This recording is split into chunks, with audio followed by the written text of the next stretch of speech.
Hello everyone, welcome to new blog. কেমন আছো তোমরা সবাই? আশা করছি খুব ভালো আছো। আমিও মোটামুটি ভালো আছি।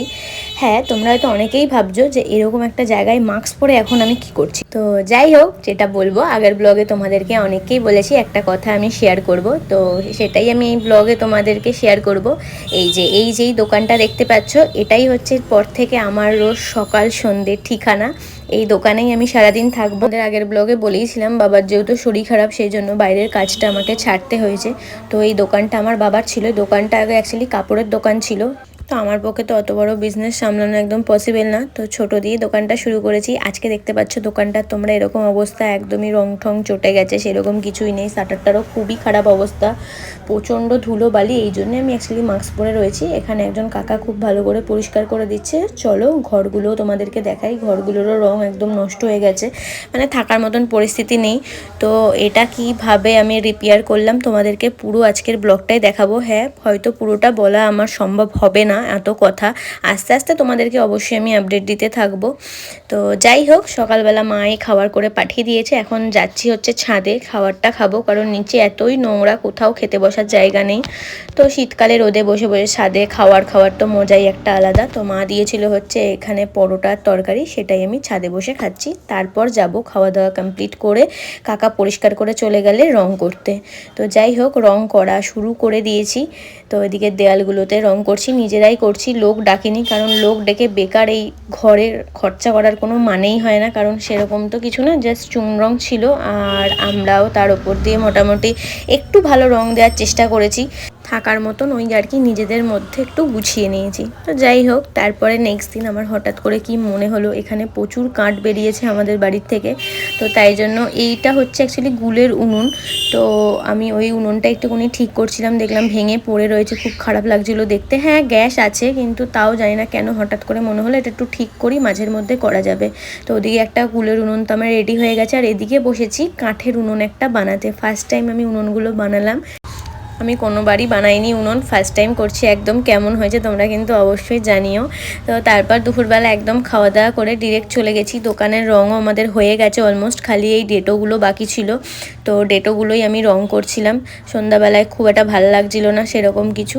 তো যাই হোক, তাই জন্য ডেটোগুলোই আমি রং করতে বসে পড়েছি। একদম নিজের হাতেই পুরোটা করেছি। ঘর থেকে দোকান থেকে যেটুকুনি একটা মানুষ থাকার জন্য প্রয়োজন হয়, পুরোটাই নিজের হাতে করবার চেষ্টা করেছি। হ্যাঁ, হয়তো টানা অনেক দিন আমার সেভাবে রেস্ট হয়নি, খাওয়া দাওয়া ছিল না, না চান না খাওয়া, কোনো রকম কাজগুলো করে গেছি। কারণ এটা হচ্ছে একদম যে ব্লগটা তোমরা হয়তো দেখছো যে 5 থেকে 7 মিনিটের ব্লগ, কিন্তু 5 থেকে 7 মিনিটের এই ব্লগটার মধ্যে প্রায় 20 দিনের মধ্যে সবটা কমপ্লিট করেছি। ঘর থেকে দোকানের মাল আনা, দোকান সাজানো, সবটাই কিন্তু নিজের হাতে করেছি। এই নিজের হাতে সবটা সাজানোর কিন্তু একটা মজাই আলাদা।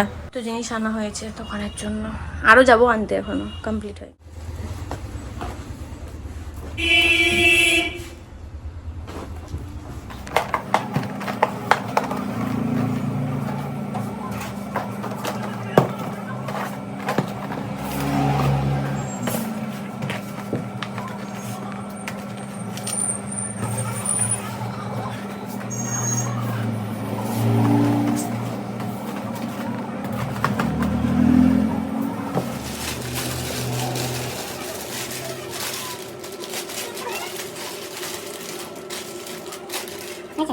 এই যে এই অবধি এখনও গোছানো কমপ্লিট হয়েছে, এখনও গোছানো তো বাকি আছে, অনেকটাই প্রায় বাকি আছে। তো এখনও অনেক আরও মাল আসবে। তো ফ্রিজ এখনও দেখছো ফাঁকা, তো ফ্রিজের জলের লোক, কোল্ড ড্রিঙ্কস এগুলো বলে দেওয়া হয়ে গেছে, কালকে আসবে। আর আইসক্রিমের গাড়ি এখনও ঢোকায়নি, ওটা একটু গরম পড়ুক তারপর ঢোকাবো। আর এই যে হচ্ছে সিংহাসনটা, ঠাকুর এখানে রাখা রয়েছে, এটা পুজো হবে হচ্ছে। সত্যিই পড়ে রয়েছি, কেন এটা যেহেতু নোংরাই, একটা রেসি নোংরা করছি যখন এই নোংরার কাজকর্মগুলো করছি। তো অনেকটাই রাত হয়ে গেছে, প্রায় 11:30 মতন বেজে গেছে। তো এবার খাবার খাবো, একটুখানি শোবো, কালকে আবার সকালবেলা উঠবো। বাইরেটা নাম লেখা হবে, দোকানের নাম ঠাকুরের নামেই করব দোকানের নামটা, তো সেটা লেখা হবে। আমি কিছু কথা বললেই গাড়ি যায়, এত রাত হয়ে গেছে তাও এখান দিয়ে গাড়ি যাচ্ছে। তো যাই হোক, চলো যাই খাওয়া দাওয়া করি।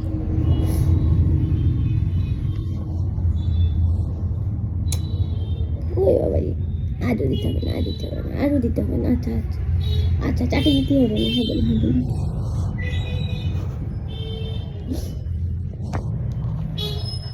2,000 years later. Good morning friends, তোমরা হয়তো অনেকেই ভাবতে পারো যে গুড মর্নিং কেন বলছি। হ্যাঁ, এটা হচ্ছে দোকানের পুজোর দিন 24শে জানুয়ারি দোকানটা আমি উদ্বোধন করেছি। সেদিনকেই সকালবেলা খুব সকাল সকাল উঠেই দোকান ঘরটা খুব ভালো করে আমি পরিষ্কার করে নিয়েছিলাম, কারণ একটু পরেই ঠাকুরমশাই চলে আসবে।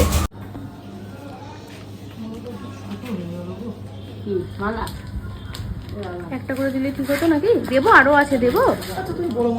এই যে গপু এখানে ঘুমোচ্ছে, কাল রাতে মা নিয়ে এসেছিল ওকে, এখানে শুয়ে দিয়েছি, জায়গা নেই তো এখন ওকে তুলবো, চান করাবো, রেডি করে নিয়ে যাবো। এই যে আমাদের গোপুসোনা কিন্তু খুব সুন্দর করে রেডি হয়েছে আজকে, কিন্তু গোপুসোনাও এটা নতুন ড্রেস পরেছে। কেমন লাগছে গোপুসোনাকে তোমরা কিন্তু অবশ্যই জানিও। এদিকে ঠাকুরমশাইও কিন্তু আমাদের পুজো সুন্দর করে গুছিয়ে রেডি হয়ে গেছে। এই যে আমাদের মা লক্ষ্মী আর গণেশ, কেমন লাগছে অবশ্যই কিন্তু জানিও। আর পাশেই গোপুসোনাকেও বসিয়ে দিয়েছি। তো চলো এবার আস্তে আস্তে ঠাকুরমশাই যখন রেডি হয়ে গেছে আমিও এবার পুজোয় বসে পড়ি। আর আমি আজকে রেডি হয়েছি, এই যে কেমন লাগছে অবশ্যই জানিও। ড্রেসটা কিন্তু আমি নতুনই পরেছি পুজোর জন্যেই। তো যাই হোক, চলো এবার পুজোয় বসি।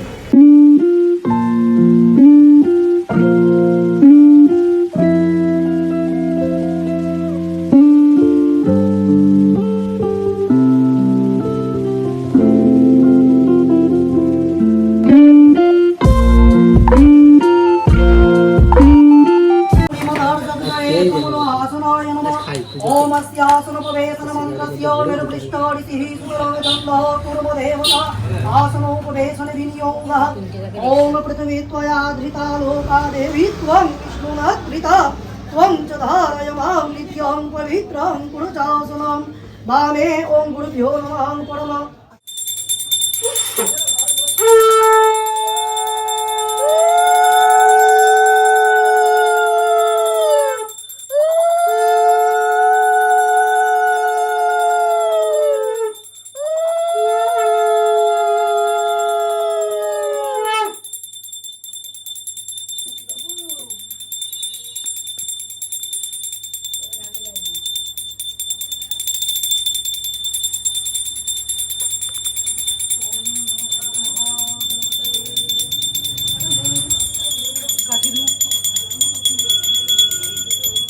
চলো আমাদের আরতিও হয়ে গেছে, পুজো প্রায় শেষের মুখেই, এখন বসেছি আমরা অঞ্জলি দিতে।